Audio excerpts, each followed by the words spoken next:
So finally Excel का live course आ चुका है। जैसा कि आप सभी को पता है 10 फरवरी से शुरू हो चुका है।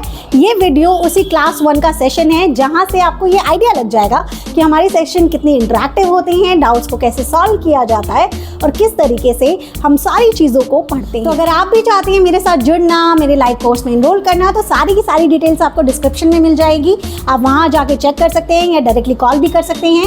अब हम ज़्यादा देर नहीं करेंगे, इस वीडियो को यहीं शुरू करेंगे। Let's get started.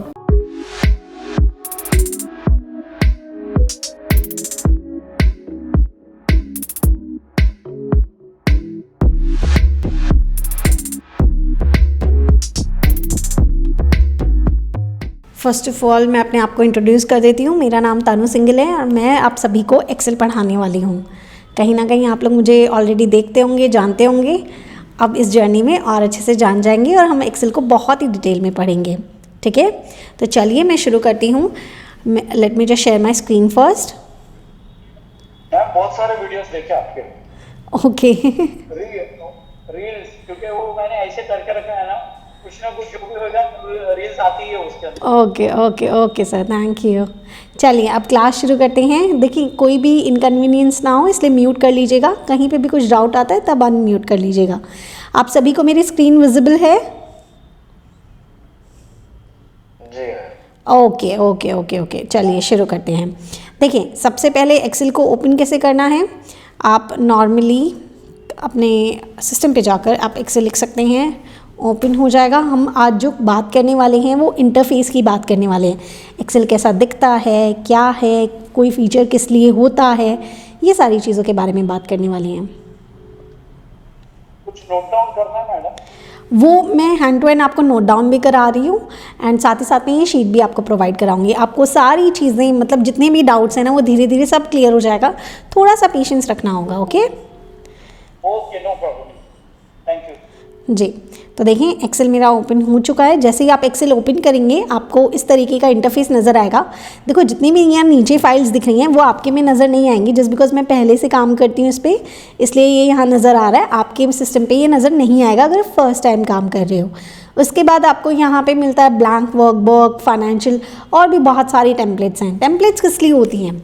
Generally templates होती हैं अगर मान लीजिए कोई काम आपको डायरेक्टली ऐसे फ्रॉम स्क्रैच नहीं करना, आपको बिल्कुल शुरू से शुरू नहीं करना। आपको चाहिए कि किसी ने कुछ काम कर रखा हो और मैं तो बस जाऊं और उसमें वैल्यूज़ चेंज कर दूं, या मैं तो डायरेक्टली कोई काम कर लूं, तो वो टेम्पलेट्स होती हैं। जैसे कि हम कोई भी एडिटिंग की भी टेम्पलेट्स उठाकर अपनी पिक्चर्स या वीडियोज़ लगा देते हैं तो वो ऑटोमेटिकली इफेक्ट्स लग जाते हैं। सो वो क्या होते हैं? वो टेम्पलेट्स होते हैं। तो ठीक वैसे ही एक्सेल के अंदर भी टेम्पलेट्स मौजूद होते हैं जो कि अलग अलग काम करने के लिए आप चेक कर सकते हो। यहाँ पे मोर टेम्पलेट्स में जाएंगे तो आपको मतलब और भी टेम्पलेट्स मिल जाएंगे। ठीक है, लेकिन हम जो अभी काम सीखेंगे वो बिल्कुल स्क्रैच से सीखेंगे। उसके बाद एक और ऑप्शन आता है विच इज़ होम। होम आपको बिल्कुल जो होम पे है, होम पेज होता है वही है, और बाकी की फीचर्स हम बाद में देखेंगे। अभी हम एक ब्लैंक वर्कबुक से शुरू करते हैं कि ये हमारी वर्कबुक ऐसे है। जैसे ही आप एक्सेल को ओपन करते हो आपके पास इस तरीके का इंटरफेस आता है जो अभी आपको दिख रहा है ना। जैसे आप ओपन करोगे ना आपको इस तरीके का एक्सेल नज़र आएगा। तो अब एक्सेल की ये जितनी भी चीज़ें हैं उसे समझते हैं। उसे समझने के लिए थोड़ा आपको आसान हो जाए इसके लिए मैंने एक तरीका निकाला है कि मैं आपको स्क्रीनशॉट के थ्रू समझाऊँ। तो just give me a minute, मुझे वो स्क्रीनशॉट लोड करना होगा यहाँ पे।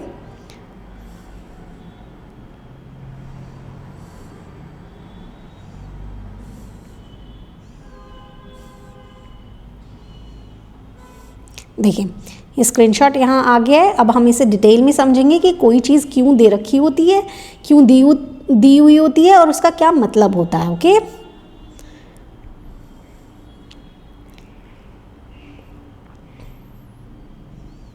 चलिए अब हम पढ़ेंगे। देखिए सबसे ऊपर बिल्कुल लेफ्ट में आपको जो नज़र आ रहा है वो यहाँ पे ये नज़र आ रहा होगा एक्सेल का लोगो। एक्सेल का लोगो तो ये आपको बता रहा है कि आपने एक्सेल को ओपन किया हुआ है। ओके, उसके बाद आपके पास आता है बुक 1 और एक्सेल लिखा हुआ। दैट मीन्स कि यहाँ पे बुक 1 क्यों लिख के आया है कि अभी मैंने किसी फाइल को नेम नहीं दिया है, ये मेरी फाइल का नेम है। यहाँ पे अगर आप बाद में कोई नेम चेंज करना चाहो तो कोई कर सकते हो आप, बाद में हम अपनी मर्ज़ी से इसका नेम कुछ और रख सकते हैं। उसके बाद आपके पास आता है, just give me a minute, he cursor बड़ा परेशान कर रहा है। हाँ अभी ठीक है। देखें, उसके बाद आपके पास आता है ये सर्च इंजन, जहाँ पे आप अपनी पहले की जितनी फाइल्स होती हैं उसे सर्च कर सकते हैं। उसके बाद आपको ये दिख रहा होगा TS। अभी ये TS क्यों दिख रहा है? जस्ट बिकॉज मेरा नाम है तनु सिंगल, तो ये मेरे इनिशियल्स दिखा रहा है। मैंने साइन इन किया हुआ है। जब आप साइन इन करेंगे तो आपके इनिशियल्स दिखाएगा। यह आपको मिनिमाइज, मैक्सिमाइज एंड क्रॉस के लिए बार मिला हुआ है। क्रॉस से आप डायरेक्टली एक्सेल को कम्प्लीटली बंद कर सकते हैं। ओके, उसके बाद आपके पास ऑप्शंस आते हैं। ये आपको जो दिख रहा है file, home, draw, insert, page layout, ऐसे बहुत सारे ऑप्शंस दिख रहे होंगे ना। तो इन सभी को हम लोग क्या बोलते हैं? हम टैब बोलते हैं। देखिए, मैं होम टैब में आती हूँ तो बहुत सारे अलग फीचर्स आते हैं। मैं ड्रॉ में जाती हूँ तो अलग फीचर्स आते हैं। हम इंसर्ट में जाते हैं तो अलग फीचर्स आते हैं। अच्छा, एक चीज़ और कि देयर माइट बी चांसेस कि आपके सिस्टम में ये डेवलपर टैब ना आ रहा हो, ये एड-इन्स ना आ रहे हो, तो उसमें घबराने की नीड नहीं है। इसको कैसे ऐड किया जाता है ये भी मैं आगे आपको बताऊंगी कि कोई एक्स्ट्रा टैब अगर आपको चाहिए, एक्स्ट्रा फीचर चाहिए तो वो कैसे होगा। एक्सेल भंडार है फीचर्स का। आप सब कुछ अपनी स्क्रीन पे नहीं रख सकते, आप सब सारे फीचर यूज़ भी नहीं कर सकते हो, आप सारे फीचर सीख भी नहीं सकते हो, क्योंकि सारे फीचर यूज़ में भी नहीं आते हैं। तो हम लोगों को जितना यूज़ आना होता है हम लोग उतना अपने स्क्रीन पे रखते हैं। तो जितना भी आपकी स्क्रीन पे है हम पहले वो सीखेंगे, और कोई नई चीज़ ऐड करनी है तो वो भी कर सकते हैं। अब देखो, आप फाइल पे गए हो तो कुछ ऑप्शंस है, होम पे गए हो तो कुछ ऑप्शंस है, ड्रॉ पे गए हो तो कुछ ऑप्शंस है। तो जितने भी ऑप्शंस ऊपर की तरफ नज़र आ रहे हैं ना आपको, file, home, draw, insert, page layout, formulas, इन सभी को हम क्या बोलते हैं? इन सभी को हम बोलते हैं टैब्स। क्या बोलते हैं? कि ये हमारे टैब्स हैं। हर टैब के अंदर कुछ फीचर्स होते हैं।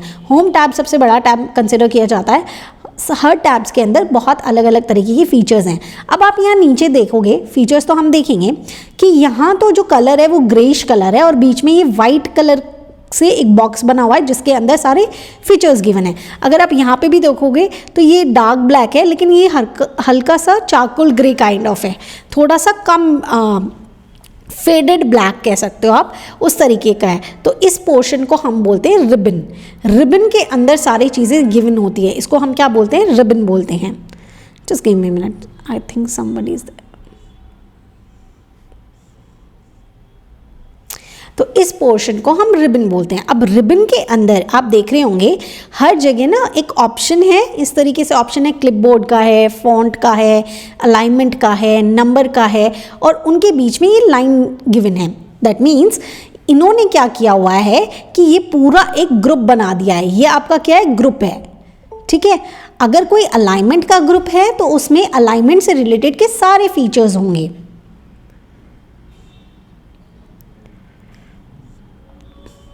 अगर कोई अलाइनमेंट का ग्रुप है तो उसके अंदर अलाइनमेंट के सारे फीचर्स होंगे। कोई नंबर का ग्रुप है तो इसके अंदर नंबर के सारे फीचर्स होंगे। कोई स्टाइल का ग्रुप है तो स्टाइल के जितने भी फीचर्स हैं वो यहीं मिलेंगे। तो इनको हम बोलते हैं, जो क्लिपबोर्ड है, फॉन्ट है, अलाइनमेंट है। अगर आप जाके देखेंगे, इंसर्ट में जाएंगे तो अलग अलग मिलेंगे, tables, illustration, chart, page layout में जाएंगे तो अलग मिलेगा, themes, page setup, scale to fit. तो इस तरीके से ये सारे आपके ग्रुप्स होते हैं। ग्रुप्स के अंदर जितने फीचर्स हैं, जैसे फॉन्ट के अंदर ये है कि हम कोई भी फॉन्ट चेंज कर सकते हैं, साइज़ चेंज कर सकते हैं, कलर कर सकते हैं। ये सारी चीज़ें क्या हैं? ये इसके फीचर्स हैं। तो जितने भी आपको ग्रुप्स के अंदर चीज़ें दिखती हैं वो आपके क्या होते हैं?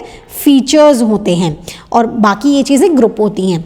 अब आप ध्यान से देखना, इस चाहे आप इस स्क्रीनशॉट को देख सकते हो और यहाँ पे भी देख सकते हो जहाँ मेरा कर्सर है। आपको इस तरीके का एक सिंबल दिख रहा है, राइट? इस तरीके का एक सिंबल दिख रहा है आपको, कहीं कहीं दिखेगा, हर ग्रुप के बाहर नहीं दिखेगा, लेकिन कहीं कहीं दिखेगा। तो इसका मतलब क्या होता है? इसका मतलब होता है एक्सटेंशन। क्या होता है? एक्सटेंशन।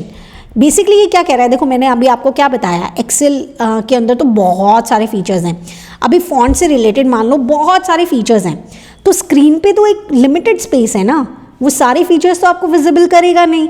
स्क्रीन पे तो एक लिमिटेड चीज़ें दिखा सकता है। इसीलिए जिस पर्टिकुलर ग्रुप के फीचर्स कंप्लीटली स्क्रीन पे शो नहीं करते, वहाँ पे ये एक्सटेंशन नज़र आता है। अब जैसे मैं आपको बताती हूँ कि जैसे ही आप एक्सटेंशन पे जाएंगे, जैसे मैंने फॉन्ट ग्रुप का एक्सटेंशन पे क्लिक किया, तो एक्सटेंशन पे क्लिक करने के बाद जो भी एक्स्ट्रा, जैसे यहाँ पे ऊपर की तरफ स्ट्राइक थ्रू, सुपरस्क्रिप्ट, सबस्क्रिप्ट, ये ऑप्शन ऊपर नज़र नहीं आ रहे थे, वो यहाँ नज़र आ गए हैं, क्योंकि ये 3 ऑप्शन ऊपर आने का स्पेस नहीं था। अब मान लीजिए कहीं और कुछ देखना है, नंबर में देखो जितने ऑप्शंस यहाँ आ सकते थे आ गए हैं। उसके बाद आप इसे क्लिक करो तो बाकी के जैसे कस्टम वाला वहाँ पे नहीं आता है, बाकी चीज़ें ड्रॉप डाउन में देखना पड़ता है। तो इसीलिए ये एक्सटेंशंस होते हैं, हर ग्रुप में नहीं होते। जिस ग्रुप में और भी ऑप्शंस एक्सप्लोर आपको करने हैं तो आप इन एक्सटेंशन पे जाकर और भी ऑप्शंस देख सकते हैं। तो यहाँ तक हमने एक्सटेंशन का समझा। अब हम थोड़ा नीचे की तरफ बढ़ते हैं। इस वाले पोर्शन को हम थोड़ा सा बाद में समझेंगे बिकॉज ये थोड़ा और डिटेल में समझने वाला पोर्शन है।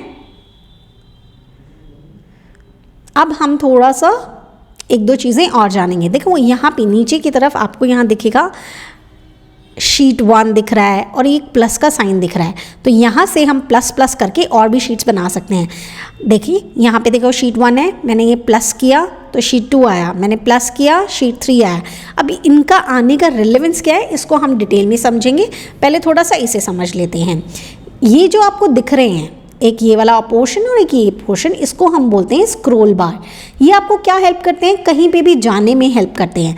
अगर आपको लेफ़्ट जाना है, अगर आपको राइट जाना है, अगर आपको अप जाना है, अगर आपको डाउन जाना है, तो आपको ये हेल्प करेंगे इधर उधर मूव करने के लिए। जैसे मैंने इधर मूव करना है, इधर मूव करना है, अभी मेरे पास डेटा कम है, देखो ऊपर मूव करना है, नीचे मूव करना है, तो ये क्या हैं आपके स्क्रॉल बार्स हैं। ठीक है, इन्हें हम स्क्रॉल बार्स बोलते हैं। स्क्रॉल बार्स के जस्ट नीचे की तरफ आप देखेंगे ये तीन तरीके की चीज़ें हैं। इनको हम बोलते हैं डिफरेंट काइंड ऑफ व्यूज़ हैं। दैट मीन्स ये जो फर्स्ट व्यू है नॉर्मल व्यू है। नॉर्मल व्यू क्या होता है, नॉर्मल व्यू ये होता है जिसमें आपकी शीट इस तरीके से नज़र आ रही है। आपने काम किया, आपकी शीट इस तरीके से नज़र आ रही है, ये आपका नॉर्मल व्यू है। पेज लेआउट व्यू, ये जो आपको दिख रहे हैं दोनों, that is for the print. Page layout वाला इसको हम डिटेल में बाद में जब ऑप्शंस आएंगे ना तब पढ़ेंगे, अभी थोड़ा सा पढ़ लेते हैं। एक प्रिंट व्यू, ये बेसिकली क्या कर रहे हैं, मान लीजिए देखो आप कोई भी काम कर रहे हो तो ये तो फैक्ट है ना कि देयर माइट बी चांसेस कि आपको ये काम बाद में प्रिंट भी करना होगा। तो आप इनिशियल स्टेज पे जानना चाहोगे ना कि मैं अपने डेटा को इस तरीके से सेट कर लूँ कि बाद में अगर मैं प्रिंट करने जाऊँ तो पता लगे कि कुछ तो आधा उस पेज में चला गया, कुछ आधा उस पेज में चला गया। तो ये दिक्कत मैं अगर थोड़ा सा इनिशियली थोड़ा ध्यान दे दूँ तो मेरा काम थोड़ा सा बेहतर हो जाएगा, राइट। तो ये इनिशियल लेवल पे अगर आप जानना चाहते हो कि मैं अगर अपनी शीट को प्रिंट करने गया तो वो किस तरीके का मुझे व्यू देगा, तो ये आप यहाँ चेक कर सकते हो डायरेक्टली। आपको बार बार कहीं ऑप्शन में एक्सप्लोर करने की नीड नहीं है। आप इस पर क्लिक करो तो ये आपको देखो, अब इसने मुझे बताया कि अगर मैं प्रिंट करने जाऊँ और मेरा पेज A4 वाला होगा तो इस तरीके से प्रिंट होगा। जस्ट लुक एट दिस कि मेरा पेज कट जाएगा, आधा मुझे इस पेज में नज़र आएगा, आधा मुझे उस पेज में नज़र आएगा, और देखो आधा मुझे अलग ही पेज में नज़र आएगा। तो अब मैं ऑब्वियसली अपने डेटा को उस तरीके से अरेंजमेंट उसका इस तरीके से करूँगी ताकि वो थोड़ा बेहतर नज़र आए। और इसी तरीके से आप प्रिंट प्रीव्यू में भी देख सकते हो। ये पेज को तो पूरा दिखा देगा बट वो पेज ब्रेक दिखाएगा कि आपका पेज कहाँ से ब्रेक हो रहा है। ओके, हम जो काम करते हैं वो नॉर्मल व्यू में काम करते हैं, जो भी हमारा नॉर्मल व्यू है, क्योंकि हमें काम तो यहीं करना है। Just give me a minute. चलें, अभी तक किसी को भी डाउट है तो आप पूछिए मुझसे। कहीं पे भी कोई डाउट है, कोई लैंग्वेज नहीं समझ आ रहा हो, कोई टॉपिक नहीं समझ, मतलब कोई भी पॉइंट नहीं समझ आया हो। Ma'am excuse me. हाँ जी मैम, ये पेज लेआउट का जो अभी आपने बताया इसको प्लीज डिस्कस कर दीजिए अगर। हाँ ठीक है, देखिए पेज लेआउट बेसिकली क्या है ना, जैसे मान लीजिए आपने कोई डेटा बनाया, ठीक है, और डेटा को बनाने के बाद आपको ऐसा है कि मुझे बाद में उसको प्रिंट भी करना होगा। तो अभी इनिशियल में आपने ऐसे बहुत सारा ब्रॉडर सा एक इतना बड़ा डेटा ले लिया है, फिर आप प्रिंट के लिए जाओगे और आधा डेटा कट जा रहा है। जैसे कि मान लीजिए मैं अभी आपको समझाने के लिए एक स्क्रीनशॉट लिया था, राइट, और अब मैं उसको प्रिंट करने जा रही हूँ। मैं चाहती हूँ कि मैं इसको अपने एक पेज पे प्रिंट कर लूँ सो दैट मैं आपको डिस्ट्रीब्यूट कर दूँ, राइट। तो अब मैं पेज लेआउट पे क्लिक करती हूँ तो ये मुझे बताता है कि ओ नो, अगर मैं इसे प्रिंट करने जाती हूँ तो ये 1 पेज में तो आएगा ही नहीं। Just give me a minute.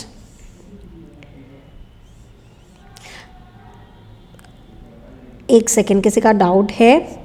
Ma'am क्या कुछ डाउनलोड करना पड़ेगा? बिकॉज मैम मेरे बिना डाउनलोड किए ही जीमेल से कनेक्ट किया हुआ है बट वॉइस नहीं जा रही है आप तक। इट्स ओके मिस्टर चौहान, आप अभी के लिए तो होल्ड ऑन कीजिए, यहाँ पे लिख दीजिए, हम सेशन के एक बार एंड में चेक कर लेंगे कि आप क्या बता रहे हैं, क्या इशू आ रहा है। ओके चलें, तो देखिए अभी मान लीजिए मुझे तो ये प्रिंट करना था और मेरे साथ हुआ क्या, मुझे पता लगा इस पेज लेआउट से कि अगर मैं इसको प्रिंट करने जाऊंगी तो ये इस तरीके से कट जाएगा, मेरा आधा डेटा एक पेज में आएगा और मेरा आधा डेटा एक पेज में आएगा। तो ये बेसिकली आपको एक अंडरस्टैंडिंग देने के लिए, मान लीजिए आप पहले ही चेक करना चाह रहे हो कि भाई मेरे को किस तरीके का डेटा आएगा अगर मैं प्रिंट करने के लिए जाऊंगी, तो ये उस तरीके से है, ठीक है, सिर्फ देखने के लिए कि बाद में मेरा डेटा अगर मैं प्रिंट करने के लिए जाती हूँ तो कैसे आता है।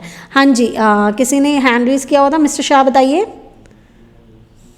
यस मैम, इसके अंदर क्या होता है कि कभी कभी बड़ा पेज रहता है तो उसमें उसका साइज 80% करके या 70% करके बाद में उसका प्रिंट लिया जाता है करके कभी कभार, तो कभी कभी बहुत छोटा प्रिंट आ जाता है उसके अंदर। सर वो सारा प्रिंट सेटिंग है, मैंने सिर्फ अभी एक व्यू बताया, एक फीचर बताया कि वो चीज़ वो वैसे ही यूज़ होती है, उसको कैसे फिट करना है नहीं करना है वो जब फीचर आएगा तब हम एक्सप्लोर करेंगे।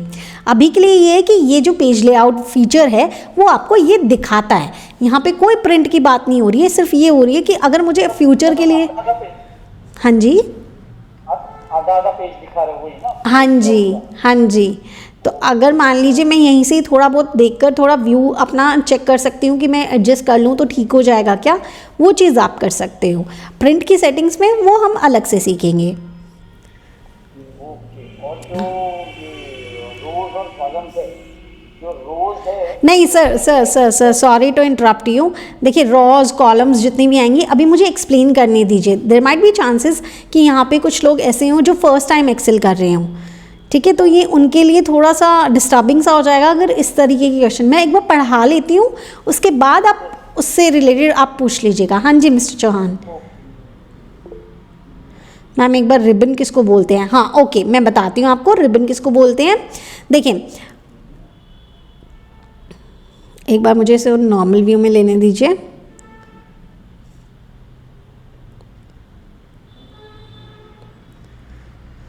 हाँ जी, तो देखिए ऊपर जहाँ आप देख पा रहे हो कि पूरा जो एरिया है वो ग्रेइश एरिया है, लेकिन जितने भी फीचर्स अंदर हैं, जो ग्रुप्स अंदर हैं, वो एक वाइट वाले प्लेटफॉर्म के अंदर है, एक वाइट कलर का जो आपको बॉक्स दिख रहा है उसके अंदर है, तो उस बॉक्स को ही रिबन बोलते हैं।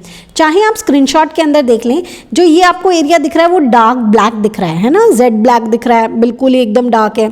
और वहीं पे जो ये एरिया है जहाँ पे ये सेल्स हैं, स्टाइल्स है, नंबर है, अलाइनमेंट है, फॉन्ट है, ये जितनी भी चीज़ें लिखी हुई हैं, जितने भी फीचर्स हैं, वो थोड़ा लाइटर शेड है। आप चारकोल ग्रे भी बोल सकते हैं, आप एक लाइटर शेड ऑफ ब्लैक भी बोल सकते हैं ना। तो ये वाला जो एरिया है ना वो आपका रिबन है। बेसिकली आपका जो एक्सेल है वो किस तरीके से बना हुआ है, किस तरीके से बना हुआ है कि यहाँ पे जैसे इस तरीके से बना हुआ है ना, अगर मान लो ये आपकी एक्सेल की वो है तो यहाँ ऊपर जो भी फीचर्स हैं वो तो है ही, और उसके बाद यहाँ पे एक बॉक्स बना हुआ है, और इस बॉक्स के अंदर, इस बॉक्स के ऊपर तो आपके सारे टैब्स आते हैं, ये होम, इंसर्ट और ये सारी चीज़ें आती हैं, इसके अंदर आपके ग्रुप्स बने हुए हैं। तो ये जो बॉक्स बना हुआ है ना, इसको हम लोग रिबन बोलते हैं, ठीक है, इसको हम रिबन बोलते हैं। आई होप अब आपका ये क्लियर हो गया होगा, ठीक है। अब हम आगे बढ़ सकते हैं, बिकॉज आगे हम पूरा डिटेल में इसको देखने वाले हैं, आगे की चीज़ें इंपॉर्टेंट हैं। ओके चलें आगे बढ़ते हैं। देखिए अभी आपने व्यू सीखा, व्यू के बाद एक और छोटा सा ऑप्शन मैं आपको यहीं पे बता देती हूँ, बिल्कुल उसके साइड में है, आपको यहाँ से दिख रहा होगा जो 100% दिख रहा है, ये आपको zoom in and zoom out करने के लिए। मैं आपको ये ऑप्शन देखो, ये यहाँ पे गए और zoom in and zoom out कर सकते हो। ये स्क्रीन आपकी छोटी हो गई है, स्क्रीन आपकी बड़ी हो गई है, हमने 100 किया हुआ है, एकदम फिट किया हुआ है, जितनी स्क्रीन है उतनी आपको विजिबल है, ठीक है। तो यहाँ से आप zoom in and zoom out करते हो। अब आप कहेंगे कि मैम बीच के बहुत सारे ऑप्शन छूट गए हैं, जैसे कि मैंने आपको ये वाला ऑप्शन नहीं बताया है, आपको यहाँ का ऑप्शन नहीं बताया है, बीच की स्क्रीन नहीं बताई है, तो उसके बारे में थोड़ा सा पढ़ लेते हैं कि ये चीज़ें क्या हैं। चलें हम लोग एक और शीट पे आ जाते हैं। अभी तक जितना बेसिक था ना, जो सिर्फ नेम आपने जाना और काफ़ी है, वो उतना मैं आपको करा चुकी हूँ। जो चीज़ समझने वाली चीज़ है वो समझते हैं। अब आप सबसे पहले तो ये समझे कि वर्कबुक वर्सेस वर्कशीट। आपने सुना होगा कि ये वर्कबुक है, या कुछ लोग बोलते हैं कि ये वर्कशीट है, तो इन दोनों में फ़र्क क्या होता है, वर्कबुक किसे बोलते हैं, वर्कशीट किसे बोलते हैं, इन दोनों को हम समझते हैं एकदम डिटेल में। तो एक एग्जाम्पल लेके चलती हूँ। मान लीजिए ये राजू है, ठीक है। राजू एक स्कूल गोइंग स्टूडेंट है, मतलब स्कूल जाता है वो, तो वो स्कूल गया तो उसके 4 सब्जेक्ट हैं, वो 4 सब्जेक्ट्स पढ़ता है। एक पढ़ता है हिंदी, एक पढ़ता है इंग्लिश, एक पढ़ता है मैथ्स और एक पढ़ता है साइंस, ठीक है, अब 4 सब्जेक्ट हैं, तो आप मुझे बताएं क्या वो एक जाइंट सी मतलब बड़ी सी नोटबुक बना लें और चारों सब्जेक्ट को एक ही नोटबुक में लिखता जाए सारा होमवर्क? क्या ऐसा करना चाहिए राजू को? बताएं, है ना? क्योंकि अगर वो एक में करेगा तो कितना मेस क्रिएट हो जाएगा, उसे खुद ही नहीं पता लगेगा कि मैंने कौन सी चीज़ कहाँ लिखी है, मैंने इंग्लिश का कहाँ लिखा है, मैंने हिंदी का कहाँ लिखा है, उसको समझ ही नहीं आएगा। तो वो तो राजू है, वो स्टूडेंट है, स्कूल का स्टूडेंट है, हम बड़े हो गए हैं, हम क्या काम करते हैं, हम वो नोटबुक में काम करता है, हम फाइल्स में काम करते हैं, ठीक है। तो अब एक बात बताएं, अगर आपको कुछ एम्प्लॉय के डेटा से कुछ करना है तो आप उसके लिए अलग फाइल बनाओगे, आपको फाइनेंस का कुछ करना है तो आप उसके लिए अलग फाइल बनाओगे, आपको सेल्स का कुछ करना है, सेल्स के रिकॉर्ड का कुछ करना है तो आप उसका अलग फाइल बनाओगे, आपको खुद का कोई परफॉर्मेंस ट्रैक करना है, ठीक है, कुछ परफॉर्मेंस ट्रैक करना है तो आप उसका अलग से फाइल बनाओगे, राइट। तो जो राजू अपनी अलग से नोटबुक बनाता है, हम उसी को ही एक्सेल में क्या बोलते हैं, हम अलग से वर्कबुक बनाते हैं, हम अलग अलग फाइल बनाते हैं। हम अगर एम्प्लॉय, फाइनेंस, सेल्स, परफॉर्मेंस सब कुछ एक ही शीट में करने लगे, मतलब एक ही फाइल के अंदर करने लग गए तो हम संभाल ही नहीं पाएंगे, हमारा एक्सेल ही क्रैश हो जाएगा, वो संभाल ही नहीं पाएगा कि हमने सारा काम एक ही में कर दिया, हम खुद ही नहीं संभाल पाएंगे। तो इसलिए जितनी भी चीज़ें होती हैं हम अलग अलग फाइल्स में करते हैं। आपको दिखाया था ना, यहाँ पे देखो मैं फाइल में गई और यहाँ पे नीचे दिख रहा है V lookup practice sheet, cell reference practice sheet, dashboard creation, accounts expert V lookup practice sheet, आपको दिख रहा है। तो जो काम मेरे को अलग से करना होता है मैं अलग अलग फाइल बना लेती हूँ। तो अलग अलग फाइल बनाने का मतलब क्या है, अलग अलग वर्कबुक बना लेती हूँ, ठीक है, समझा? यहाँ तक समझा सभी को? हाँ, अब इसके आगे इसी स्टोरी को थोड़ा कंटिन्यू करते हैं। अभी राजू को पता है कि मेरे को हिंदी की उसने नोटबुक बनाई, ठीक है। अभी हिंदी के अंदर चैप्टर 10 है, तो क्या वो सभी चैप्टर्स को एक पेज में लिख देगा? The answer is no. एक पेज में थोड़ी ना लिखेगा, चाहे हमारा चैप्टर का लाइन ना सबसे ऊपर खत्म हो, लेकिन फिर भी जब हम चैप्टर 2 में जाते हैं तो एक अलग लाइन शुरू करते हैं, फिर चैप्टर 3 में जाएंगे तो एक अलग शुरू करेंगे, चाहे वो लाइन यहाँ ख़त्म हुई हो। तो हम हर एक चैप्टर के लिए अलग अलग पेजेस पे जाते हैं, अलग अलग पेजेस पे जाते हैं, राइट, ताकि हमें समझ आए कि कौन से पेज से कौन सा क्या काम कर रखा है। बेसिकली हम अपने काम को ऑर्गेनाइज करते हैं, हमें कोई बताता थोड़ी ना है कि आपकी यहाँ लाइन ख़त्म हो गई तो आपको यहाँ से चैप्टर 2 नहीं शुरू करना है, नेक्स्ट में ही करना है, लेकिन हम अपने ऑर्गेनाइज करना चाहते हैं अपने काम को, इसलिए हम अलग पेज में करते हैं, राइट। तो ठीक वैसे ही जब हम अपना ऑफिस का काम करते हैं, हम कोई फाइल बना रहे हैं, हम कोई रिपोर्ट बना रहे हैं, हम कुछ भी बना रहे हैं, तो हम अलग अलग शीट्स में काम करेंगे। अगर मैं सेल्स का ही कर रही हूँ, मान लीजिए सेल्स कर रही हूँ, परचेज़ कर रही हूँ एंड साथ ही में सेल्स रिटर्न कर रही हूँ, परचेज़ रिटर्न कर रही हूँ, ये चार चीज़ें मैं लिख रही हूँ, ठीक है, अपनी एक फाइल के अंदर, अपनी एक वर्कबुक के अंदर। तो आप खुद बताएं, क्या तो मैं एक ही शीट में ऊपर यहाँ सेल्स लिख दूँ, फिर परचेज लिख दूँ, फिर सेल्स रिटर्न लिख दूँ, फिर परचेज रिटर्न लिख दूँ, एक तो ये तरीका है। और दूसरा तरीका ये है कि मैं एक शीट बनाऊँ सेल की, दूसरी शीट बनाऊँ परचेज की, तीसरी शीट बनाऊँ SR की विच इज सेल्स रिटर्न, और चौथी शीट बनाऊँ परचेज रिटर्न की। तो आपको कौन सा वाला जो तरीका है वो बेहतर लगेगा और ईजी लगेगा? द फर्स्ट वन और the second one? Second one, that's correct, कि हम लोगों को सेकेंड वाला अच्छा लगेगा कि मेरे को सेल्स देखना है तो डायरेक्टली सेल्स में गए, परचेज देखना है तो डायरेक्टली परचेज में गए। तो इसीलिए हम लोग नोटबुक के अंदर तो पहले से डिफाइंड होता है कि 200 पेजेस की नोटबुक है या 300 की है।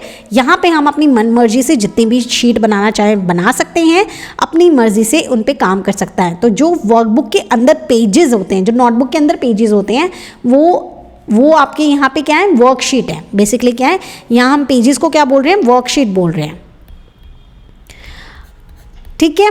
तो हम लोग यहाँ चाहें तो कितनी भी वर्कशीट बना सकते हैं अलग अलग काम के लिए। आप वर्कशीट पे जाओ, वर्कशीट पे गए, जैसे शीट 1 पे मैंने आपको इंटरफेस ओवरव्यू दिया है, तो मैं यहाँ राइट क्लिक करूँगी, उसके बाद मेरे पास यहाँ बहुत सारे ऑप्शंस आते हैं, मैं रीनेम को सेलेक्ट करूँगी। रीनेम को सेलेक्ट करने के बाद यहाँ पे मैं उसको नेम दे दूँगी कि मैंने यहाँ पे आपको इंटरफेस ओवरव्यू दिया है, ठीक है, एंटर कर दिया। तो देखो अब आपको समझ आ जाएगा, जब भी आपको मैं ये शीट सेव करके दूंगी आपको समझ आएगा, ओके मैम ने इसमें इंटरफेस समझाया हुआ है। मैं इस शीट 2 में गई, राइट क्लिक किया, रीनेम किया, मैंने यहाँ लिख दिया वर्कबुक एंड वर्कशीट, ठीक है, एंटर कर दिया। तो अब आप जब भी इस शीट को खोलोगे तो आपको समझ आएगा कि अच्छा इसमें तो इंटरफेस ओवरव्यू समझा है, इसमें वर्कबुक एंड वर्कशीट समझा है, तो कितना काम आसान हो गया है। अगर मैं एक ही शीट में सब सारे काम कर देती तो कितना डिफ़िकल्ट होता, आप बार बार स्क्रॉल करते देखते कि वो चीज़ कहाँ है, वो चीज़ कहाँ है, उस टाइम पे ये चीज़ समझाई थी तो वो कहाँ पे है। ठीक है, तो इसीलिए यहाँ पे इसको बोलते हैं वर्कशीट एंड वर्कबुक, इसका फ़र्क होता है। अगर इसमें कोई डाउट है तो प्लीज़ मुझसे पूछें, अदरवाइज़ हम आगे बढ़ेंगे। कोई डाउट है किसी को? अच्छे से समझ आया? Okay, that's great. चलें, अब एक बहुत इम्पॉर्टेंट चीज़ समझने जा रहे हैं।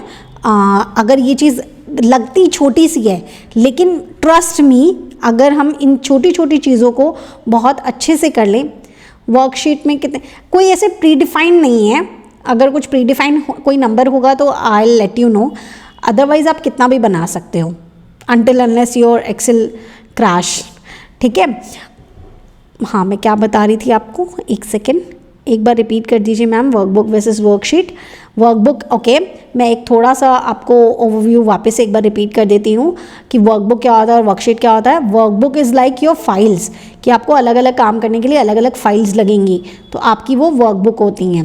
लेकिन वर्कशीट क्या होती है, जो वर्कबुक के अंदर बनाते हो। जैसे कि मान लीजिए ये बुक 1 है, ये बुक 1 मेरी एक वर्कबुक है, ये मेरी एक वर्कबुक है और इसके अंदर मैंने शीट्स बनाई हैं। एक शीट पे मैंने आपको ये समझाया कि इंटरफेस का ओवरव्यू, दूसरी शीट पे मैंने ये समझाया कि वर्कबुक वर्सेस वर्कशीट, तीसरी शीट में मैं अभी आपको और चीज़ें समझा सकती हूँ। एंड इस तरीके से मैं बहुत सारी शीट बना सकती हूँ। जितना मेरा काम है, जितनी मुझे बनानी है, मैं बनाकर आपको सारे काम करा सकती हूँ। आपको एक और एग्जांपल दे देती हूँ। चलो, मैं ये फाइल में गई एंड मैंने ये वीलुकअप प्रैक्टिस शीट ओपन कर लिया।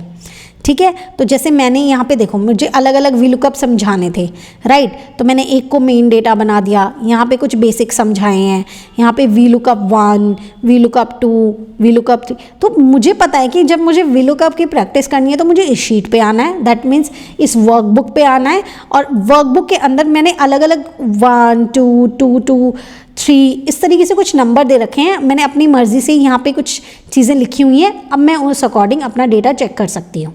ठीक है, जितनी मर्जी चाहें आप उतना बना सकते हैं। So that is your workbook and worksheet.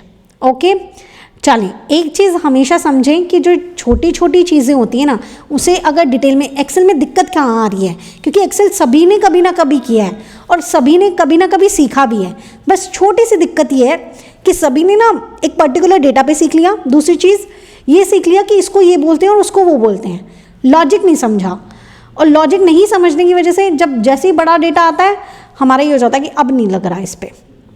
तो ये काम नहीं करना, हम बिल्कुल ही एकदम छोटी से छोटी डिटेल लेकर चलेंगे, बिल्कुल ही लॉजिक के साथ चलेंगे। ठीक है, तो चलें, अब आपको एक अच्छा सा लॉजिक समझाती हूँ। बिल्कुल, अगर किसी ने बिल्कुल ही स्टार्ट किया अभी तो उसके लिए बहुत ही अच्छे से होगा। अभी मैं एक दो चीज़ें और समझाती हूँ। देखें, जैसे मैं स्क्रीन पे हूँ तो एक ग्रीन कलर का बॉक्स नज़र आ रहा है और मैं इधर उधर जा रही हूँ। ये ग्रीन बॉक्स है पूरे डेटा में, पूरे एक्सेल में, आप शीट में पूरा देख रहे हो इधर उधर, तो सारे ये बॉक्सेस बने हुए हैं। तो ये बॉक्सेस हैं क्या और ये कैसे बने हुए हैं, उसके बारे में समझते हैं। देखिए, बॉक्सेस कैसे बना हुआ है कि मैं एकदम बिल्कुल स्क्रैच से, कि एक लाइन ऐसे आ रही है, एक लाइन ऐसे आ रही है, फिर एक लाइन ऐसे जा रही है, फिर एक लाइन ऐसे जा रही है और फिर बीच में ये बॉक्स बन रहा है, राइट। तो मैं ये कह सकती हूँ, जो आपकी इस तरीके से लाइंस आती हैं उनको तो हम बोलते हैं वर्टिकल लाइंस, वर्टिकल लाइंस आ रही हैं, और जो इस तरीके से जा रहा है वो हॉरिजॉन्टल लाइंस आ रही हैं। तो मतलब दो तरीके से लाइंस आती जाती हैं और उसके बाद बीच में ये एक बॉक्स बन जाता है। तो इसको, ये सिर्फ आपको डिनोट करने के लिए है, मेनली आपको ये समझाने के लिए कि ये जो बॉक्स बना है ये क्या है। इसको हम बोलते हैं सेल। इसको क्या बोलते हैं? सेल। मतलब आपने ये दो लाइन ऐसे गुजारी, दो लाइन ऐसे गई और बीच में जो बॉक्स बना उसको हम बोलते हैं सेल। ओके, अब मैं ये क्या कर सकती हूँ, इन दोनों लाइन को नेम दे सकती हूँ। देखो, दोनों लाइन, ये ए और बी, यहाँ से लाइन आ रही है ना, तो मैं इसको नाम ए दे सकती हूँ। यहाँ से लाइन आ रही है ना, मैं इसको नाम बी दे सकती हूँ। यहाँ से लाइन आ रही है ना, चलो मैं इसको नाम 2 दे देती हूँ। और यहाँ से लाइन आ रही है ना, मैं इसको एक बार के लिए 3 नेम दे देती हूँ। ओके, 2, 3। तो देखो, जो भी आपके अल्फ़ाबेट्स होते हैं ना, जो भी आपके अल्फ़ाबेट्स होते हैं उनको हम बोलते हैं कॉलम। क्या बोलते हैं, कॉलम। और जो भी आपके साइड में नंबर, देखो साइड में जितने भी नंबर्स लिखे हुए हैं, कितने नंबर लिखे हुए हैं, लगभग 10 लाख प्लस नंबर लिखे हुए हैं, 10,48,000 समथिंग लिखे होते हैं। और जितने भी अल्फ़ाबेट्स लिखे हैं, अल्फ़ाबेट्स कितने लिखे होते हैं, 16,000 प्लस लिखे हुए हैं, 16,840 लिखे हुए हैं आई गेस। तो जितने भी आपके अल्फ़ाबेट्स लिखे हैं उसे हम कॉलम बोलते हैं, जितने भी आपके नंबर्स लिखे हैं उसे हम रो बोलते हैं। तो अब एक बात समझ आई आपको कि जो वर्टिकल लाइंस हैं उसे तो हम कॉलम बोल रहे हैं और जो हॉरिजॉन्टल लाइन है उसे हम रो बोल रहे हैं। तो मैं क्या ये बोल सकती हूँ कि जो ये सेल है वो दो चीज़ों से मिलके बना है, एक कॉलम से और एक रो से। सोच के देखो ना, ये आपकी दो कॉलम है, ये आपका रो है, ये कॉलम है, ये रो है, इनसे मिलकर ही तो ये सेल बना है। तो मैं सेल को ये लिख सकती हूँ कि वो कॉलम प्लस में रो से मिलके बनता है। एम आई राइट? एक सेल किससे बनता है, कॉलम प्लस में रो से बनता है। ये बात समझ आई सभी को? Combination of rose and columns. हाँ जी, हाँ जी।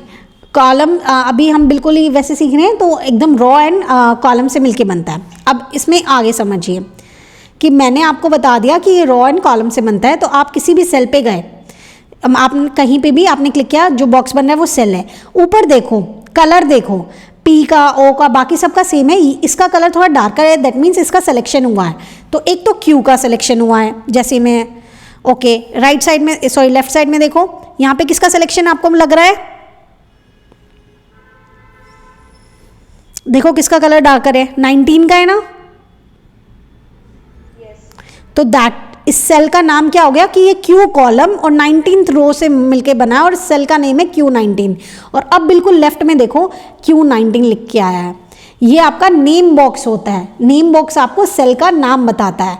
अब आप कभी भी ये चीज़ नहीं करोगे कि यहाँ पे क्या लिख के आएगा, क्या लिख के आएगा, सेल का नेम। अब सेल का नेम कैसे आता है, चलो एक दो सेल के नेम आप बताएंगे मुझे। चलो इस सेल का नेम बताओ क्या आएगा, यहाँ देख कर मत बताना। हाँ जी, एक सेकेंड मैं आती हूँ, स्क्रीन पे आती हूँ। हाँ जी, अब बताएं कौन क्या कह रहा था। S35, हाँ दैट्स करेक्ट। कैसे हमने जाना, और जिसमें S35 भी हम बोलेंगे, थोड़ा सा प्रैक्टिस करके चल रहे हैं बिल्कुल ही।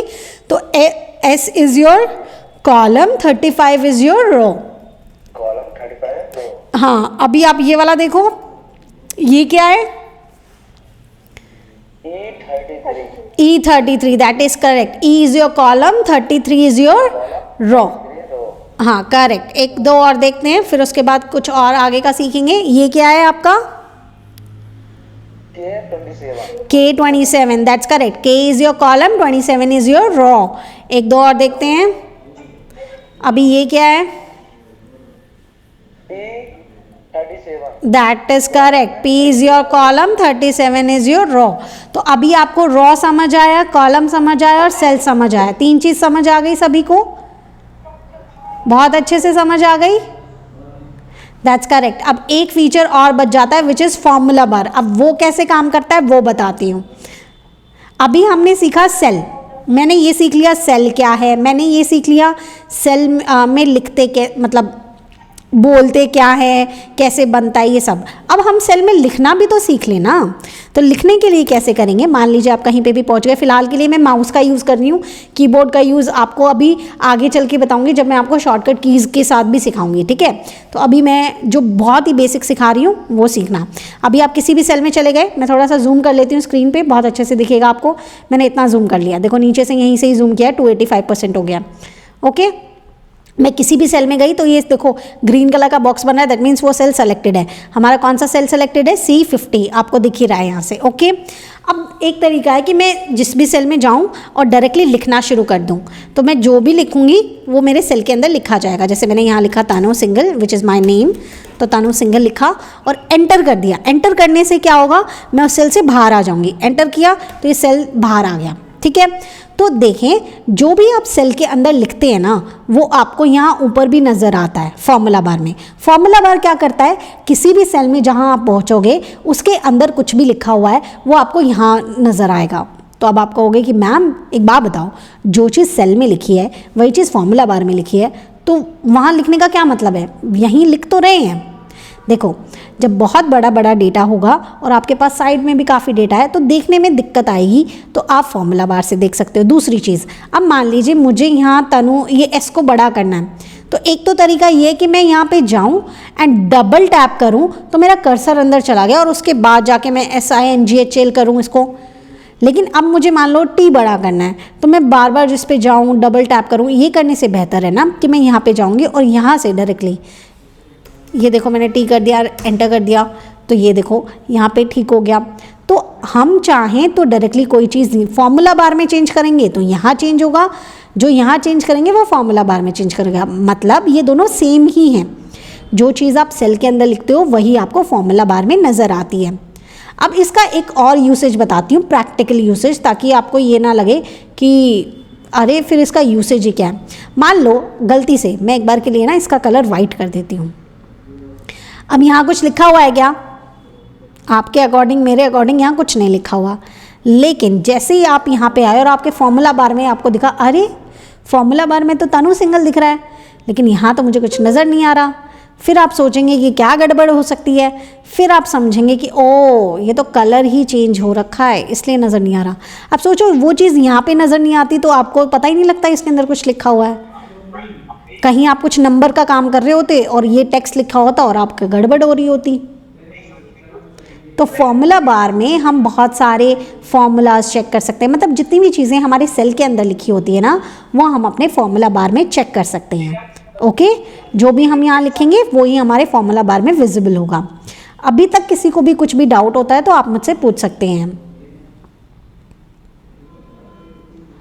कोई डाउट है? क्योंकि यहाँ पे हमने अपना इंटरफेस ओवरव्यू कंप्लीट कर लिया है। मैंने यहाँ पे जितने भी फीचर्स आपको नज़र आते हैं ना वो सारे हमने कर लिए हैं।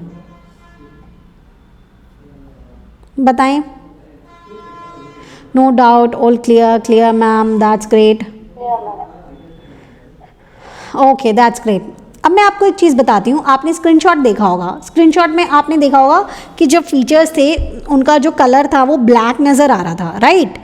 तो अगर आप चाहें तो अपने एक्सेल की थीम भी चेंज कर सकते हैं। पहली चीज़ मैं आपको ये सिखाऊंगी और दूसरी चीज़ मैं ये सिखाऊंगी जो मैंने आपको बोला था कि हो सकता है कि आपके एक्सेल में कुछ टैब्स नज़र ना आ रहे हों, तो उसे ऐड कैसे किया जाता है। ओके, चलें देखें।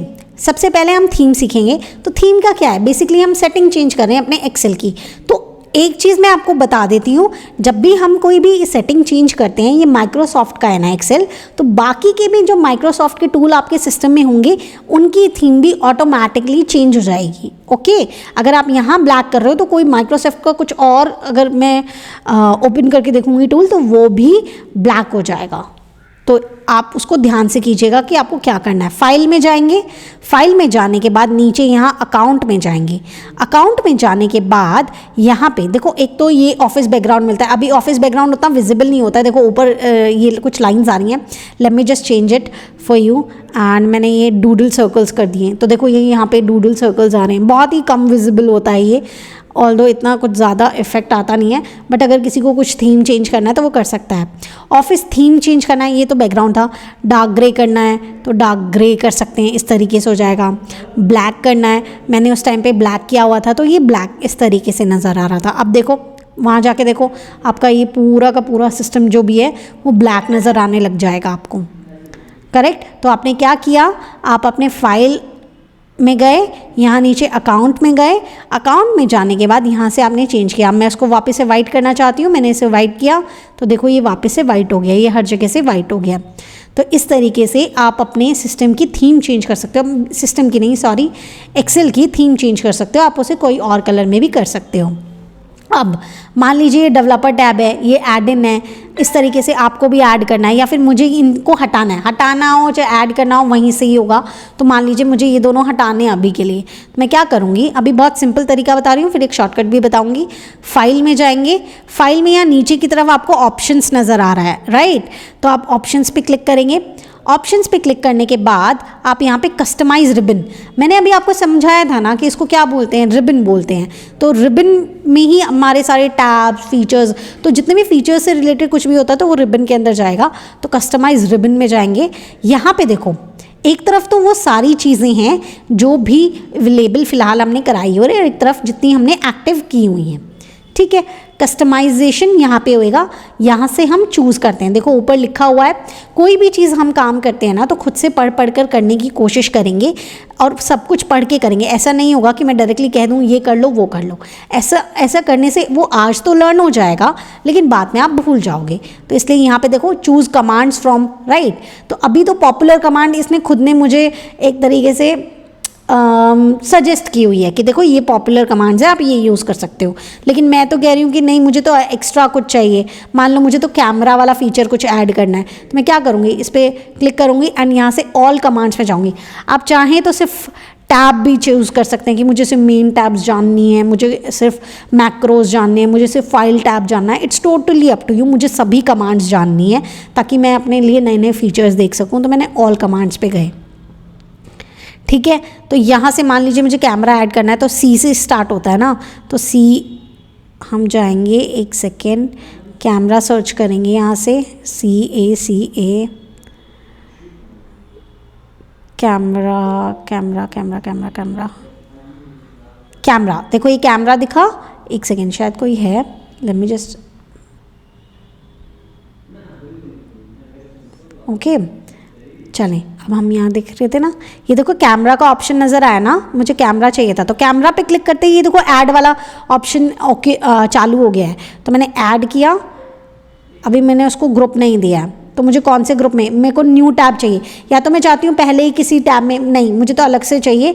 तो इसने न्यू टैब बनाया हुआ है कस्टम, आपने इसको किया, उसके बाद आपने यहाँ पे कैमरा पे क्लिक किया, यहाँ पे उसको ऐड किया, अरे अरे बाबा ऐड हो जाओ, हाँ हो गया, ठीक है ऐड, एंड उसके बाद आप यहाँ पे ओके कर दीजिए।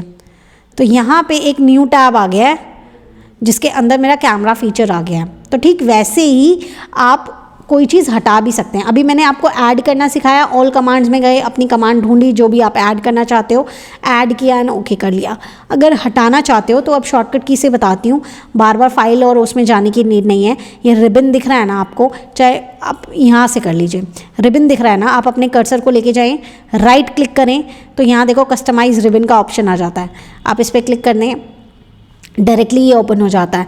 अब मान लीजिए मुझे डेवलपर और एड इन नहीं चाहिए तो मैं इनको हटा दूंगी, मुझे न्यू टैब भी नहीं चाहिए तो मैं हटा दूंगी एंड उसके बाद मैं ओके कर दूंगी। तो अब देखो मेरे सिस्टम में से डेवलपर, एड इन और ये सारी चीज़ें चली गई हैं। तो it's totally up to you कि आपको कितना कंफर्टेबल लगता है, आपको क्या रखना है, आपको कोई फीचर इसमें ऐड करना है नहीं करना है, it's totally up to you. आपको जो भी फीचर ऐड करना है, कुछ नहीं करना होता, आपने यहाँ राइट क्लिक करना होता है, कस्टमाइज रिबन में जाना होता है और यहाँ से ऑल कमांड्स करनी होती हैं। ऑल कमांड्स के बाद तो एक्सेल की सारी कमांड्स आ जाएंगी यहाँ पे। तो बेसिकली बहुत सारी कमांड्स होती हैं, आप कितना ही कर लेंगे, आप इसमें से जितना भी आप चाहें उसमें चेक कर सकते हैं, ऐड और रिमूव कुछ भी यहाँ से कर सकते हैं। ओके, अब आपको ये तो समझ आ गया न्यू टैब क्या होता है, न्यू ग्रुप क्या होता है, कि कौन से ग्रुप में ऐड करना है या कौन से टैब में ऐड करना है, अपनी मर्ज़ी से ऐड कर सकते हैं। जनरली ज़्यादा छेड़छाड़ ना करें। कोई नया फीचर है जैसे कैमरा वाला है, कभी हम कैमरा वाला फीचर करेंगे तब हम उसे ऐड कर लेंगे, तो अभी इतना भरने की यहाँ पे नीड नहीं है। ठीक है, समझ आया सभी को कि थीम कैसे चेंज करते हैं एंड जो कस्टमाइज़ कैसे करते हैं अपने रिबन को। मिस्टर कुमार, मैं अभी आपका मैसेज पढ़ूंगी, पहले एक बार के लिए मैं डाउट पूछ लेती हूँ सभी से। क्वेश्चन था मैम। हाँ जी मिस्टर शाह बताइए। जैसे कि न्यू उसमें न्यू ये आ गया बराबर है, तो उसकी जगह पे अगर मुझे नाम कैमरा, हाँ वो रिबन में था, रुको मैं आपको बताती हूँ वहाँ पे, सॉरी। हाँ जी ठीक है, एक बार राइट क्लिक करेंगे, कस्टमाइज रिबन करेंगे, एक बार के लिए और करके देख लेते हैं उसे, ऑल कमांड्स करेंगे। ठीक है, ये आ गया, कैमरा ढूंढेंगे एक बार के लिए, ओप्स CC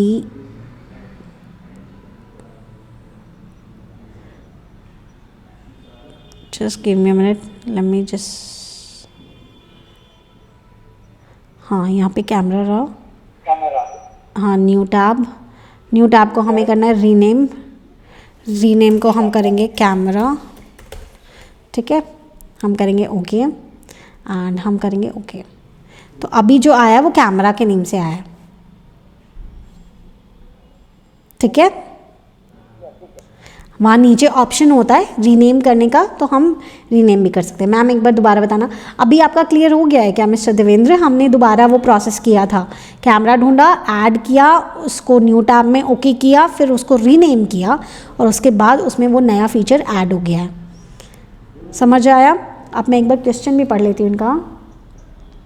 एड टैब, हाँ जी बताइए। कुछ भी अगर हमें ऐड करना है तो हमें उसको रीनेम देना कंपलसरी है?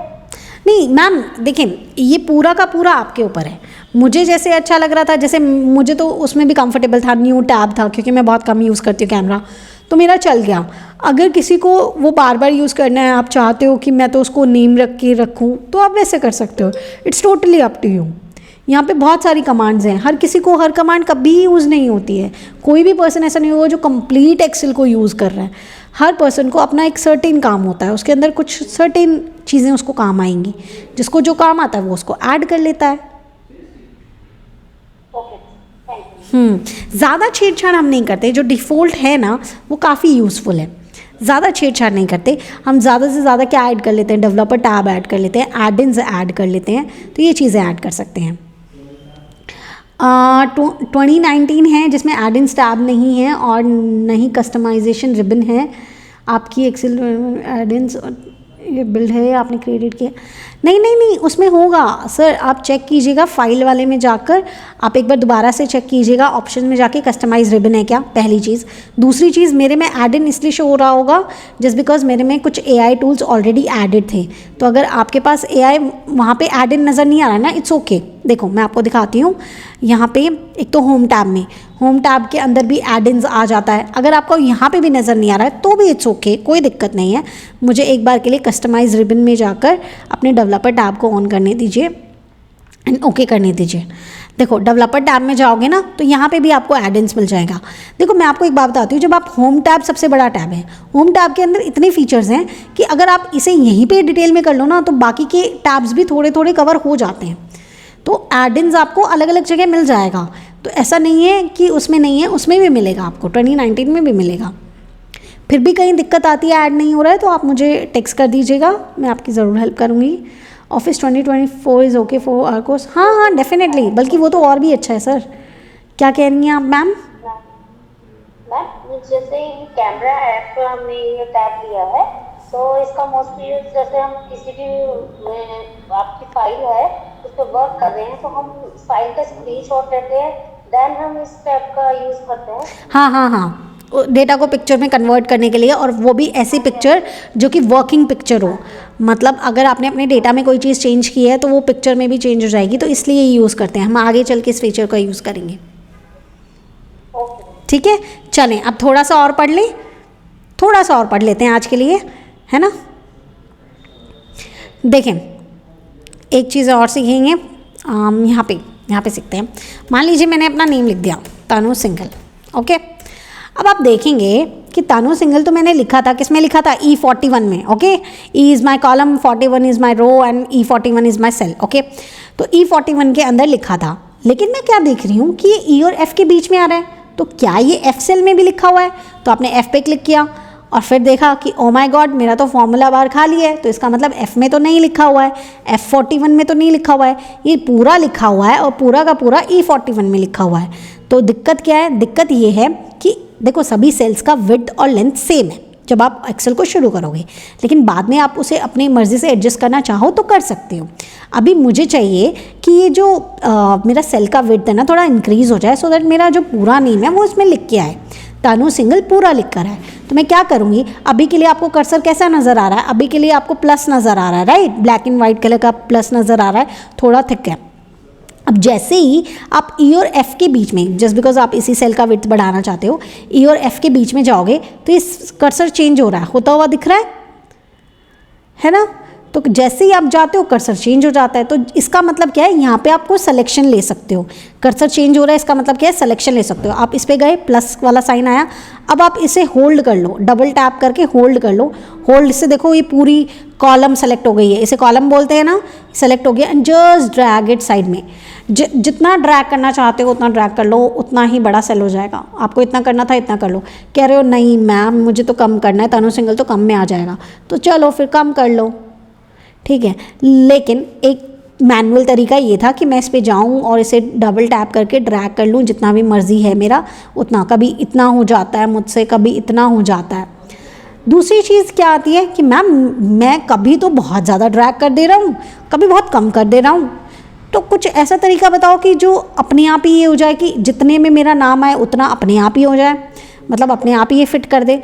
तो आपको क्या करना है, आप ई और एफ के बीच में जाओगे, वैसा ही कर्सर बनाओगे, इस बार डबल टैप करके छोड़ देना है, उसको होल्ड करके नहीं रखना। पहले हम क्या कर रहे थे, डबल टैप करके होल्ड वहीं की वहीं फिंगर रख रहे थे और उसके बाद ड्रैग कर पा रहे थे, देखो इधर उधर ड्रैग कर पा रहे थे। लेकिन अभी ये नहीं करना, अभी क्या करना है, जैसे मैंने इतना भी कर दिया तो बड़ा सेल है, आप इसके बीच में जाओ, डबल टैप करके छोड़ दो, बस डबल टैप हल्का सा, तो ये ऑटोमेटिकली एडजस्ट कर देगा, ठीक है। सेम विद रो कि मैं चाहूँ तो मैं इसे ड्रैग कर सकती हूँ इस तरीके से, लेकिन अगर मुझे सही करना है तो मैंने बस उस पर गए और डबल टैप, देखो यहाँ पे भी इधर ऐसा प्लस है, जाते ही सिलेक्शन दूसरा ले लेता है। तो इसको बोलते हैं एडजस्टमेंट ऑफ सेल्स या adjustment of rows and adjustment of columns. समझ आया सभी को कि कैसे हम लोग जाकर अपने सेल का विड्थ और लेंथ को चेंज कर सकते हैं। हाउ टू टेक स्क्रीनशॉट, इसको हम आगे सीखेंगे मिस्टर कुमार, इसको हम आगे सीखेंगे। 2013 is okay for the course, right. देखो कुछ कुछ फॉर्मूलाज होंगे, देयर माइट बी चांसेस कि एक दो फीचर्स हैं जो 2013 में नहीं काम करेंगे, तो वो हम देख सकते हैं आगे कि वो कैसे काम करें। हाँ जी मिस्टर राघवेंद्र बताइए।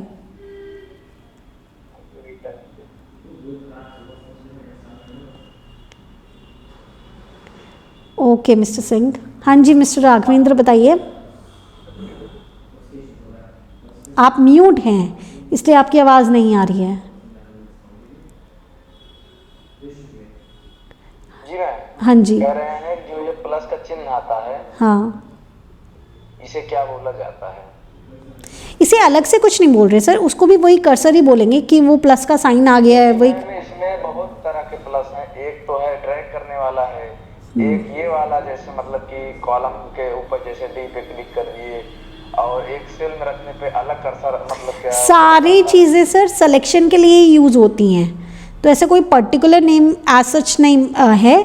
आप जो भी देखो आप अलग अलग उस पर जाएंगे, देखो ये प्लस आ रहा है, ये भी सिलेक्शन के लिए है। ये तो जैसे जैसे आप कहीं और बढ़ते हो तो सिलेक्शन के लिए है, यहाँ जाओगे तो इस तरीके का आ गया, यहाँ आ गया तो इस तरीके का काम करने का आ गया, इसमें जाएंगे तो अलग तरीके का आएगा। ये सारे सिलेक्शन के लिए ही होते हैं, इनका कोई पर्टिकुलर ऐसा नेम नहीं है और आप इनका कोई रिलेवेंस नहीं है। अगर मैं आपको ये कहूँ ना कि हाँ इनकी नेम याद कर लो तो कुछ रिलेवेंट है, कहीं पूछे जाते हैं, कुछ ऐसा है, तो ऐसा कुछ नहीं है। बट वो आपको समझाने के लिए था ताकि आप डिफरेंस समझ सको कि सिलेक्शन हुई है, आपको ये समझ आ जाए वो प्लस का साइन चेंज हुआ है।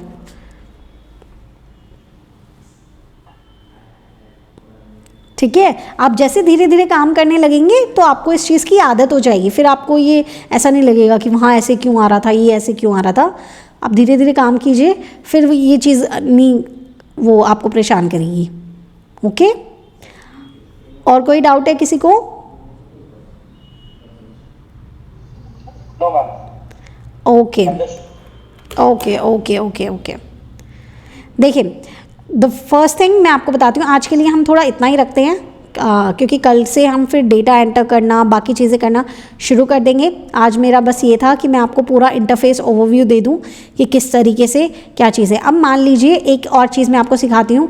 मान लीजिए अब यही शीट मुझे आपको भेजनी है, आपको सेंड करनी है ऑब्वियसली, तो मैं फाइल पे जाऊँगी। फाइल पे जाने के बाद यहाँ पे बहुत सारे ऑप्शन है, लेकिन फ़िलहाल के लिए मैं आपको सेव करना सिखा रही हूँ। तो आप यहाँ सेव एज़ में जाएंगे।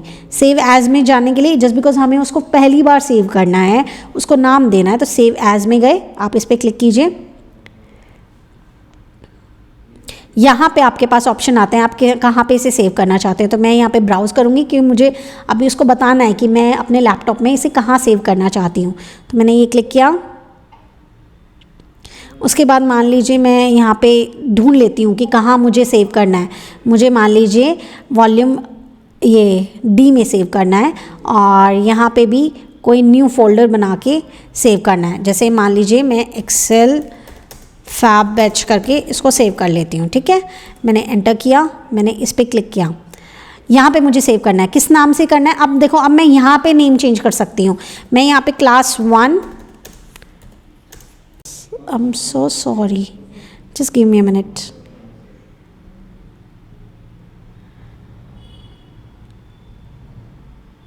ओके, मैं इसकी को नहीं प्रेस कर सकती अभी। इंटरफेस ओवरव्यू लिख लिया, ओके, एंड यहाँ से उसे सेव कर दिया। ओके, तो अब मैं आपको यहाँ दिखाती हूँ कि अभी तक जो ऊपर बुक 1 लिख के आ रहा था, अभी क्या लिख के आ रहा है? Class 1 interface overview. क्यों? क्योंकि अभी मैंने उसको उस नेम से सेव किया है। मैंने आपको बताया था ना इनिशियली भी कि यहाँ बुक 1 लिख के आ रहा है, जस्ट बिकॉज अभी वो इनिशिएट करते हैं तो वो वैसे ही आता है, डिफ़ॉल्ट आता है, बाय डिफ़ॉल्ट आएगा। लेकिन अगर आप बाद में उस नेम को चेंज करना चाहोगे तो वो आप कर सकते हो, ठीक है। 2021 है मेरा मैम, तो उससे समझ जाऊंगा एंड वर्क कर लूँगा। हाँ जी, मेरा भी 2021 है, बिकॉज बहुत ज़्यादा अपडेटेड ले लेती तो बाकी सब लोग नहीं कर पाते। मैम सर्टिफिकेट जो हमें मिलेगा, can we add that? Yes yes definitely, it will be an ISO certified certificate मिलेगा आपको। उसके ऊपर जो स्कैनर है आप उसको स्कैन करके चेक भी कर सकते हैं, पूरा ऑथेंटिक है वो। हाँ, 2019 पे भी काम करेगा सर, ठीक है। तो यहाँ से हम उसे सेव करते हैं। यहाँ पे आपने उसको नेम देख लिया है। अब मैं आपको थोड़ा सा ये प्रोसेस भी बता देती हूँ चीज़ों का। आप ऐप पे भी जाओगे तो जनरली होता ये है कि अभी जो भी हम लोगों ने काम किया है, मैं इसको एक बार के लिए स्टॉप रिप्रेजेंटिंग करती हूँ। हमने अभी जितना भी काम किया है वो सारा का सारा आपने देखा है कि वो रिकॉर्ड हो रहा है। तो कल आपको इस चीज़ की रिकॉर्डिंग भी मिल जाएगी ऐप के ऊपर, तो आप एक रिकॉर्डिंग चेक कर सकते हो। दूसरी चीज़ मैं क्या करती हूँ ना, जर्नली ऐसा होता है कि सब लोग शीट शेयर कर देते हैं कि ये डेटा है, इस पे काम करके देखो, है ना। कोई चीज़ पहले से लिखी हुई होती है वो दे देते हैं। तो मैं ऐसे नहीं करती, मैं ऐसे करती हूँ कि जो अभी आपको पढ़ाया है ना जिस शीट पे, जिसमें मैं सारी चीज़ें लिख रही थी कि राजू ये है, ये नोटबुक है, सारी चीज़ें जो इंटरफेस है एग्जैक्टली जो मैंने अभी सेव किया है वही आपको मिलेगा। इससे होता क्या है, मैं बेनिफिट भी बता देती हूँ। नेक्स्ट डे या कभी भी आप उसे ओपन करोगे, आपको वहीं वो लिख के दिखेगा कि राजू है, ये नोटबुक है, ये ऐसे ऐसे मैम ने बताया था। तो आपको वो क्लिक हो जाएगा कि अच्छा ये मेरा एग्जाम्पल था और ये सारी चीज़ें थी, मुझे समझ आ गया। क्लास के अंदर जो हो रहा है ना, आप अगर बाद में रिकॉर्डिंग भी देखोगे तो आपको फील होगा कि हाँ मैं सच्ची में क्लास अटेंड कर रहा हूँ, क्योंकि मेरे पास वो सेम शीट होगी जो क्लास में यूज़ हो रही है। ऐसा नहीं है कि कोई दूसरी शीट आपको दे दी जाए, तो इसीलिए सेम शीट। और आपको ये भी नहीं होएगा कि अरे मैम कुछ लिखा रही हैं तो मुझे बीच में लिखना है या कुछ करना है, क्योंकि आपको सेम शीट मिल रही है, ठीक है। तो आपको सेम शीट मिल जाएगी कल ऐप के ऊपर। मैम क्या आप टैली सैप और ओरेकल भी सिखाते हो, अकाउंटिंग सॉफ्टवेयर? हाँ जी, हम टैली भी कराते हैं, हम सैप भी कराते हैं, लेकिन वो मैं नहीं कराती हूँ, बट हमारी ऐप पे होती हैं, दूसरे ट्यूटर्स हैं, आप उसमें भी इनरोल कर सकते हो, आप उसे भी चेकआउट कर सकते हो। हाँ जी मिस्टर शाह बताइए। मैम ये चैट जीपीटी है तो उसका कोई चैट जीपीटी, हाँ जी, AI एडिंस। देखो मैं आपको एक बता देती हूँ, ये ना मिथ है एंड ये आप खुद भी ऑब्जर्व कर लेना। अगर कोई पर्सन ये कहता है ना कि चैट जीपीटी सब कुछ कर देता है, तो दैट इज़ करेक्ट, सब कुछ कर देता है। लेकिन चैट जीपीटी से हम करा के मतलब हम कुछ ना सीखें और चैट जीपीटी सब कुछ कर देगा, तो दैट इज़ रॉन्ग। अगर मान लीजिए इन एनी केस कि चैट जीपीटी ने आपको रॉन्ग आंसर दे दिया और आपको तो वो चीज़ आती ही नहीं थी, तो आप ये भी नहीं पता कर पाओगे कि उसने करेक्ट दिया या रॉन्ग, क्योंकि आप तो अनजान हो ना उस चीज़ से। चैट जीपीटी को आप अच्छी प्रॉम्प्टिंग देते हो ना, तब वो आपका काम करके देता है। चैट जीपीटी एक मशीन ही तो है एक तरीके से, वो वैसे ही तो काम कर रही है कि ह्यूमन को बताना तो पड़ेगा ना कि हमें ये चीज़ एक्सट्रैक्ट करनी है, और ह्यूमन को बाद में चेक भी करना पड़ेगा कि ये चीज़ है या नहीं है। ओके, तो वो मतलब अलग से है, मतलब अलग से उसका कोर्स है या? नहीं, इसी में सीखेंगे ना सर। पहले हम लोग खुद से तो सारा काम करना सीख लें, फिर AI से कराएंगे, ताकि जब AI से कराएं तो हमें पता हो कि AI ठीक करके दे रहा है या नहीं करके दे रहा।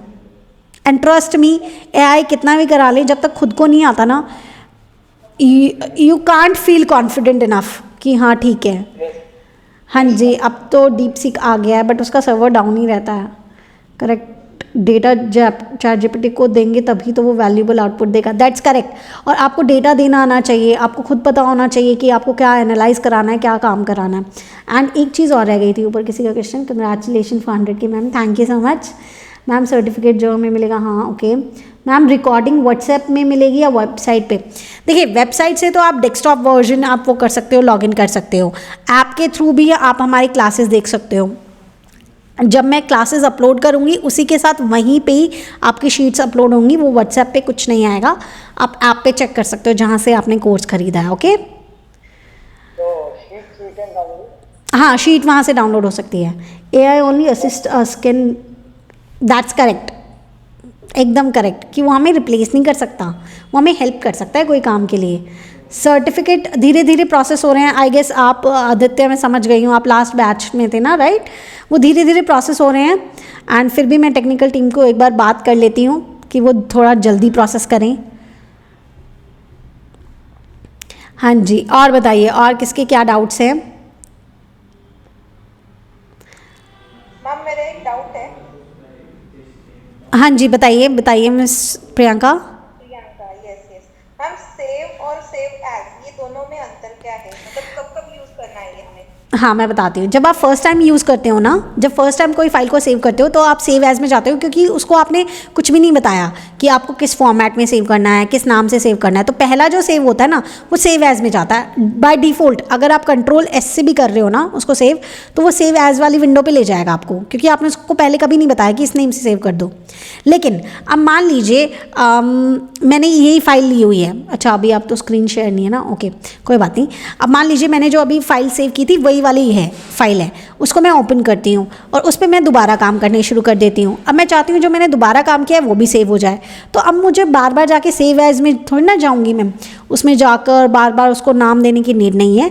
उसके बाद मैं सीधा सेव करूँगी, वो उसी नाम से सेव रह जाएगी, लेकिन जो मैंने नया काम किया है वो भी उसमें सेव हो जाएगा। तो इसीलिए जब हम पहली बार सेव करते हैं तो सेव एज, कि उसको बताओ तो सही कि किस नाम से सेव करना है, किस फॉर्मेट में सेव करना है। और बाद में जब भी हम सेव करते हैं, कोई नया काम किया है सेम फाइल में, तो हम सेव का यूज़ करते हैं। ओके, इसके लिए Ctrl+S भी कर सकते हाँ Ctrl+S कर सकते हैं। हैं? Okay, thank you. हाँ जी यहाँ पढ़ लेते हैं। मैम मैं वेबसाइट से लॉगिन हूँ वेबसाइट पे, हाँ तो ठीक है वहाँ से भी चेक कर सकते हैं, आपको मिल जाएगा। मैम न्यू कोर्स आ रहा है क्या? किस चीज़ का न्यू कोर्स? ये न्यू कोर्स चल रहा है फ़िलहाल के लिए, ये जो चल रहा है वो न्यू बैच चल रहा है, आज से शुरू है। After completion of this, can we do Power BI? Power BI भी सर बहुत जल्दी आएगा, लेकिन पावर BI जो इनिशियल आएगा वो रिकॉर्डेड वर्जन आएगा और उसके बाद लाइव आएगा। हाँ तो हम लोग लाइव में ही आएंगे।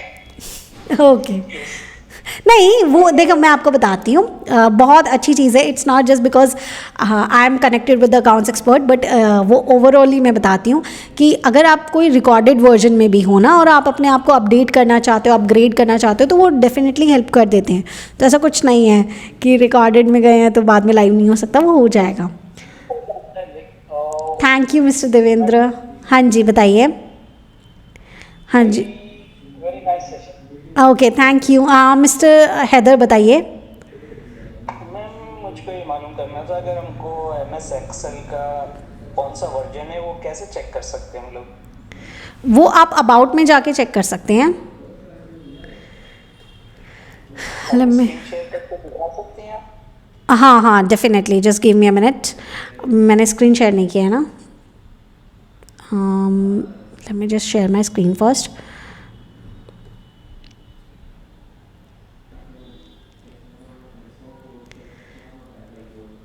ओके मेरी स्क्रीन विजिबल है? Yes ma'am. Okay please mute कर लीजिए। देखें आप वैसे ही अपने वही फाइल में जाएंगे, उसके बाद यहाँ नीचे अकाउंट में आएंगे। अकाउंट में आने के बाद इधर की तरफ राइट हैंड साइड में प्रोडक्ट इन्फॉर्मेशन में आपको पता लग जाएगा कि ये जो आपका एक्सेल है वो कौन सा वर्जन है। मेरा 2021 है। ओके मैम ये वर्जन अपडेट करना है तो कैसे कर सकते हैं? अगर कोई पुराने वर्जन को यूज यूज कर रहा है लेकिन उसे अपडेट करना है, तो क्या करना है? देखिए, दो चीज़ है। अगर आपके पास लाइसेंस वर्जन है तो आप वापस से उसको इंस्टॉल करके अपने लाइसेंस को एक्टिव कर लीजिए। अदरवाइज़ क्रैक वर्जन भी यूज़ करते हैं लोग, बट मैं पर्सनली क्रैक वर्जन ना बहुत दिक्कत करता है, बहुत अटकता है। आपको जो भी रिज़ल्ट चाहिए, देयर माइट बी चांसेस कि वो वैसा रिज़ल्ट ना दे। तो जो भी इस चीज़ की ना हरी ना करें। अभी जैसे 2024 आ चुका है लेकिन स्टिल मैं 2021 पे हूँ, तो मैं ऐसी कोई जल्दबाजी नहीं कर रही हूँ कि मुझे 2024 पे जाना है, ये जाना है। अगर आपको काम, देखो काम ना हर वर्जन में होते हैं, काम हर वर्जन में होते हैं। अब जैसे वी लुकअप है, आपको कोई एक पर्टिकुलर आंसर ला के देता था, राइट? तो वो तो 2007 में भी लगता था। लेकिन बात ये कि हर एक नए वर्जन के साथ एक नया फीचर आ जाता है जो आपके काम को आसान कर देता है। अब एक्स लगा के हम काम आसान कर लेते हैं, तो काम सभी वर्जन में हो सकता है। और बल्कि वही सबसे ज़्यादा अच्छा लगता है मुझे कि अगर आप वीडियो में यहाँ तक पहुँच गए हो तो मैं कह सकती हूँ कि आपने पूरा सेशन अच्छे से देख लिया है और अब आपको क्लैरिटी भी मिल गई होगी कि सेशन किस तरीके से कंडक्ट किए जाते हैं। तो अगर इन एनी केस आप चाहते हो एनरोल करना तो सारी की सारी डिटेल्स आपको डिस्क्रिप्शन में मिल जाएगी। आपके पास फ़ोन नंबर है, आपके पास ऐप है, आप जल्दी से जाइए इंस्टॉल कर लीजिए, नंबर पे कॉल कर लीजिए अगर कोई क्वेरी होती है। और अगर आप कोई फीडबैक देना चाहते हैं तो कमेंट सेक्शन में ज़रूर बताइएगा।